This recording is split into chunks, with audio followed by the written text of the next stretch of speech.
कोई बात नहीं कहना चाहता हूं जिससे माहौल बिगड़े, लेकिन ये बात आपको स्वीकार करनी पड़ेगी। जितने लोग हैं, मैं जितने चैनलों को देख रहा हूं या यूट्यूब पर या कहीं न कहीं, सबसे ज्यादा जातिवादी अगर कोई पार्टी है तो वो भारतीय जनता पार्टी। ये आज मैं पहली बार नहीं कह रहा हूं, इससे पूर्व में भी मैंने कहा कि सबसे ज्यादा जातिवादी पार्टी कोई है तो वो भारतीय जनता पार्टी है। उस घटना में भी लाभ लेना चाहती है राजनीतिक, और तब जब पूरी की पूरी गलती भारतीय जनता पार्टी की सरकार की है। कभी कोई पूछे जाकर के कि जो परिवार थे उन्होंने कितनी बार दरखास्त दी, कौन अधिकारी नहीं था जिसके सामने वो गए ना हो न्याय के लिए। लेकिन न्याय क्यों नहीं मिला? न्याय क्यों नहीं मिला? अगर कोई जिम्मेदार है न्याय न देने के लिए तो वो भी इस घटना का अपराधी होगा। भैया बाबा जी का बोल रहे, वो कल हमारा आयोजन है, उसके लिए नेताजी यहाँ के परिवारों से जुड़े रहे, और नेताजी वो नेता रहे जिन्होंने लोकतंत्र, समाजवाद और सेकुलरिज्म को बचाने का काम किया। एक जमीनी नेता, एक धरती के नेता जो यहाँ के लोगों की भावनाओं को समझते थे, लोगों के सुख दुख में रहे। उसका परिणाम ये रहा कि नेताजी को यहाँ की जनता ने ऊंचाइयों तक पहुंचाया।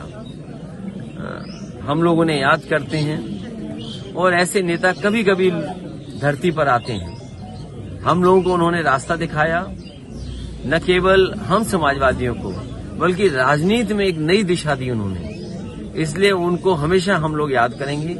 आज क्योंकि मान्यवर काशीराम जी को भी हम याद करते हैं कि जिनका योगदान दबे कुचले शोषित वंचित लोगों को जगाने में लगा रहा।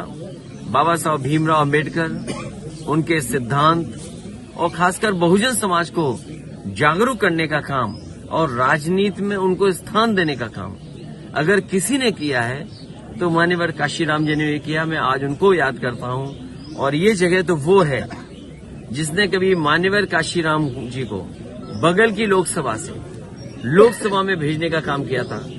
वो भी राजनीति का एक ऐतिहासिक समय था जब नेताजी और मान्यवर काशीराम दोनों मिलकर के एक राजनीति को नई दिशा दे रहे थे। और आज जब बिहार में सर्वे हो गया है, आंकड़े आ गए हैं, तो जो लड़ाई नेताजी ने, मान्यवर काशीराम जी ने लड़ी, और जिन पर ये दोनों नेता सिद्धांतों पे चल रहे थे, बाबा साहब भीमराव अम्बेडकर, डॉक्टर राम मनोहर लोहिया, हमें उम्मीद है कि जिस तरीके से सर्वे के आंकड़े आए हैं, देश भी स्वीकार करेगा, और देश में भी आने वाले समय में इसी तरह जाति जनगणना होकर के उन तमाम जातियां जो पीछे रह गईं सामाजिक रूप से और आर्थिक रूप से, उनको बराबरी में लाने का काम चलता रहेगा। अध्यक्ष जी, देवरिया में अब जो